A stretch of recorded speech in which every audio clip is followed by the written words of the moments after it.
स्वागत है दोस्तों।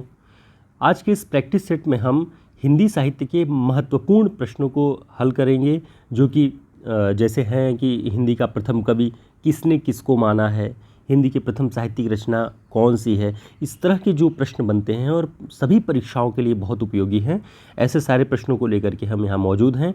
और एक प्रश्न के बहाने कई प्रश्न हल करने की हमारी जो एक ट्रिक है, उस तरीके से भी हम इस वीडियो में पढ़ेंगे। तो वीडियो को लाइक कर दीजिएगा और चैनल को अब तक आपने सब्सक्राइब नहीं किया तो सब्सक्राइब कर लीजिए। टेलीग्राम चैनल का लिंक, व्हाट्सएप ग्रुप का लिंक आपको डिस्क्रिप्शन बॉक्स में मिल जाएगा, ज्वाइन कर लीजिए ताकि फिर हम आगे मिलते रहें। शुरुआत करते हैं। पहला प्रश्न है, गणपत चंद्र गुप्त ने हिंदी का प्रथम कवि किसे माना है? ऑप्शन शालिभद्र सूरि, स्वयंभू, सरहपा, पुष्यदंत। इसका जो सही उत्तर है शालिभद्र सूरि। गणपत चंद्र गुप्त ने, इनकी जो हिंदी साहित्य के इतिहास की पुस्तक है उसका नाम है हिंदी साहित्य का वैज्ञानिक इतिहास, और उसमें इन्होंने शालिभद्र सूरि को हिंदी का प्रथम कवि माना है। ये सारी बातें ध्यान रखिएगा। अगला प्रश्न है, सरहपा को हिंदी का पहला कवि कौन मानता है, या उसे पहला कवि मानने वाले विद्वान कौन है? ऑप्शन हजारी प्रसाद द्विवेदी, राहुल सांकृत्यायन, राम कुमार वर्मा, शिव सिंह सेंगर। तो इसका जो सही उत्तर है राहुल सांकृत्यायन। सरहपा को हिंदी का पहला कवि राहुल सांकृत्यायन मानते हैं। अब इसके बारे में और महत्वपूर्ण बात देखते हैं। राहुल सांकृत्यायन ने सरहपा का समय क्या निश्चित किया? सन 769 ईस्वी। ये आपको ध्यान रखना है, यानी 8वीं शताब्दी। दोनों बातें ध्यान रखनी है आपको, सन भी और अगर शती के रूप में पूछे तो 8वीं शती। सरहपा की प्रसिद्ध रचना कौन सी है? दोहा कोश। और इस दोहा कोश का संपादन किसने किया है? प्रबोध चंद बागची ने। तो आपको ध्यान रखना है, दोहा कोश सरहपा की रचना है, लेकिन इसका संपादन किया प्रबोध चंद बागची। ठीक। अगला प्रश्न है, राम कुमार वर्मा हिंदी का प्रथम कवि किसे मानते हैं? अब तक हमने देखा गणपत चंद्र गुप्त के अनुसार, राहुल सांकृत्यायन के अनुसार। अब हम राम कुमार वर्मा के अनुसार हिंदी का प्रथम कवि देखेंगे कौन है। इसका जो सही उत्तर है स्वयंभू। स्वयंभू को राम कुमार वर्मा हिंदी का प्रथम कवि मानते हैं।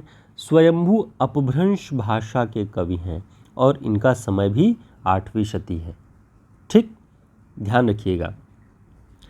अगला प्रश्न है, डॉक्टर नगेंद्र ने किस रचना को हिंदी की प्रथम साहित्यिक रचना कहा है? बहुत इंपॉर्टेंट क्वेश्चन है, जल्दी आपको मिलेगा नहीं कि किसी अन्य पुस्तक में, और हमने इसे नगेंद्र जी की पुस्तक से इसको निकाला हुआ है। तो ध्यान रखिएगा कि नगेंद्र जी ने हिंदी की प्रथम साहित्यिक रचना माना है श्रावकाचार को। श्रावकाचार के रचयिता कौन हैं? देवसेन। ठीक, इसे ध्यान रखना है आपको। इसमें 250 दोहों में देवसेन ने इस ग्रंथ में श्रावक धर्म का वर्णन किया है। कितने दोहे हैं? 250। और किस धर्म का? श्रावक धर्म का। अब ये श्रावक धर्म होता क्या है? तो इस श्रावक धर्म के वर्णन में गृहस्थ धर्म का वर्णन मुख्य केंद्र में है, यानी पूरा का पूरा गृहस्थ धर्म का वर्णन इस श्रावक धर्म में मिलता है।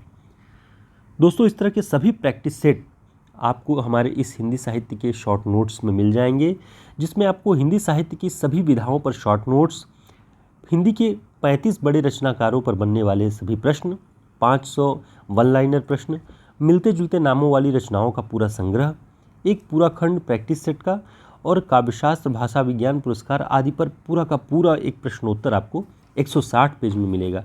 ये आपके लिए, अगर आप MP वर्ग 2 के लिए या असिस्टेंट प्रोफेसर की परीक्षा के लिए छत्तीसगढ़ की, या फिर DTPLSB की परीक्षाओं के लिए, किसी भी प्रतियोगी परीक्षा के लिए तैयारी कर रहे हैं, आपके लिए ये काफ़ी उपयोगी पुस्तक होगी, जिसमें आप परीक्षाओं के समय बहुत तेज़ी से महत्वपूर्ण प्रश्नों को दोहरा सकते हैं, रिवीजन कर सकते हैं। तो आप हमारे इस नंबर पर संपर्क करके इस पुस्तक को प्राप्त कर सकते हैं। अगला प्रश्न है, हिंदी साहित्य का काल विभाजन करने वाले प्रथम साहित्य इतिहासकार कौन है? इसका जो सही उत्तर है वह है ग्रियर्सन। हिंदी साहित्य का काल विभाजन करने वाला प्रथम साहित्य इतिहासकार कौन? ग्रियर्सन। अगला प्रश्न है, आचार्य रामचंद्र शुक्ल आदिकाल का आरंभ किस वर्ष से मानते हैं? ऑप्शन 993 ईस्वी से, 769 ईस्वी से, 1050 ईस्वी से, 1318 ईस्वी से। तो इसका जो सही उत्तर है सन 993 ईस्वी से। अब इसके बारे में आपको ध्यान रखना है क्या कि आचार्य शुक्ल ने आदिकाल की जो समय सीमा संवत में बताई है वो 1050 से 1375 तक, ये ध्यान रखना है, ये संवत में है। जब इसको हम सन में कन्वर्ट करते हैं तो 993 से 1318 ईस्वी तक, यानी जब संवत वाले हिस्से से आप 57 माइनस करते हैं तो आपको सन मिल जाता है। ठीक, तो इस तरीके से आप ध्यान रखिएगा 993 ईस्वी जो कि सन में है। अगला प्रश्न है, जॉर्ज ग्रियर्सन ने आदिकाल को क्या नाम दिया? दोस्तों, हमारा प्रयास रहता है कि हम अपने वीडियो में किसी भी तरीके से समय जाया न करते हुए आपके लिए कंटेंट टू कंटेंट बातें करें, तथ्य से जो कुछ भी बातें हो सकती हैं वो करें। गप छड़ाके करने से क्लास चाहे कितनी भी लंबी हो उपयोगी बहुत कम होती है। तो 8 मिनट में जो भी 8 से 10 मिनट के अंदर कंसंट्रेशन आपका बनता है वो महत्वपूर्ण होता है। उसी को ध्यान में रख के हम छोटी क्लासेस ही लाते हैं, लेकिन किसी भी बड़ी क्लास की तुलना में वो काफ़ी उपयोगी होती है। तो इसमें बताएं आप कि जॉर्ज ग्रियर्सन ने आदिकाल को क्या नाम दिया? तो इसका जो सही उत्तर है चारणकाल। चारणकाल नाम दिया आदिकाल को जॉर्ज ग्रियर्सन ने। अब इसके अलावा हम देखते हैं कि अन्य लोगों ने क्या नाम दिया है, ये भी बहुत महत्वपूर्ण है। सिद्ध सामंत काल राहुल सांकृत्यायन जी ने दिया। ठीक, राहुल सांकृत्यायन जी ने आदिकाल को क्या नाम दिया? सिद्ध सामंत काल। वीरगाथा काल किसने नाम दिया? आचार्य रामचंद्र शुक्ल जी ने। चारण काल हमने ऊपर बात की, जॉर्ज ग्रियर्सन ने। आधार काल किसने नाम दिया आदिकाल को? सुमन राजे ने। बीज वपन काल किसने नाम दिया? महावीर प्रसाद द्विवेदी जी ने। और आदिकाल किसने पूरी तरह से इसको नाम दिया? आचार्य हजारी प्रसाद द्विवेदी जी ने। तो हमने यहाँ पे सारे जो कुछ भी इस तरह के तथ्य हैं वो एक जगह एकत्रित कर दिया है ताकि आप एक जगह इसको पढ़ सकें कि किसने क्या कहा हुआ है। अगला प्रश्न है, भरतेश्वर बाहुबली रास इसके रचयिता कौन है? ऑप्शन सरहपा, स्वयंभू, देवसेन, शालिभद्र सूरी। तो इसका जो सही उत्तर है शालिभद्र सूरी। आपने ऊपर प्रश्न में देखा होगा कि गणपत चंद्र गुप्त जी ने शालिभद्र सूरी को हिंदी का पहला कवि माना है, लेकिन पहला कवि जिस रचना के आधार पर माना है वो है भारतेश्वर बाहुबली रास। ठीक, ध्यान रखिएगा। अगला प्रश्न है, डॉक्टर नगेंद्र के अनुसार संत साहित्य का प्रथम कवि कौन है? ऑप्शन रैदास, कबीरदास, रज्जब, दादू दयाल। तो इसका जो सही उत्तर है कबीरदास। कबीरदास को डॉक्टर नगेंद्र संत साहित्य का प्रथम कवि मानते हैं और लिखते क्या है वो भी ध्यान रखना है। लिखते हैं कि सिद्ध साहित्य से नाथ साहित्य का विकास हुआ और नाथ साहित्य की प्रेरणा से भक्तिकालीन संत साहित्य का प्रादुर्भाव हुआ, जिसके प्रथम कवि कबीर माने जाते हैं।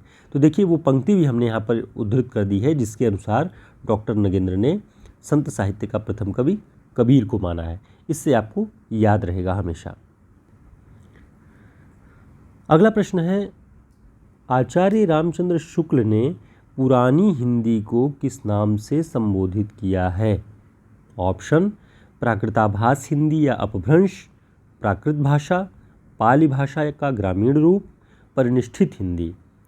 तो इसका जो सही उत्तर है प्राकृताभास हिंदी या अपभ्रंश।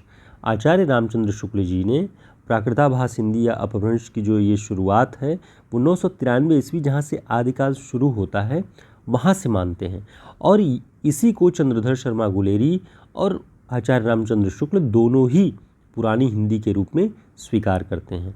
तो इस पॉइंट को भी आप ध्यान रखिएगा, ये परीक्षाओं की दृष्टि से काफ़ी उपयोगी है। तो दोस्तों इस तरह के प्रैक्टिस सेट जरूर 10 प्रश्नों के हैं, लेकिन इनसे बनने वाले जो अन्य प्रश्न हमने नोट पॉइंट में आपको दिए, कुल मिला के एक वीडियो में लगभग आपको 50 से 60 प्रश्न आपके तैयार होते हैं।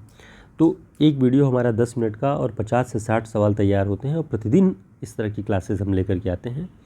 तो बने रहिए, जुड़े रहिए ताकि परीक्षाओं तक आप महत्वपूर्ण प्रश्नों से परिचित हो सकें, दोहरा सकें और अपना आत्ममूल्यांकन कर सकें। फिर मिलते हैं एक नए वीडियो में, तब तक के लिए नमस्कार, शुभकामनाएं।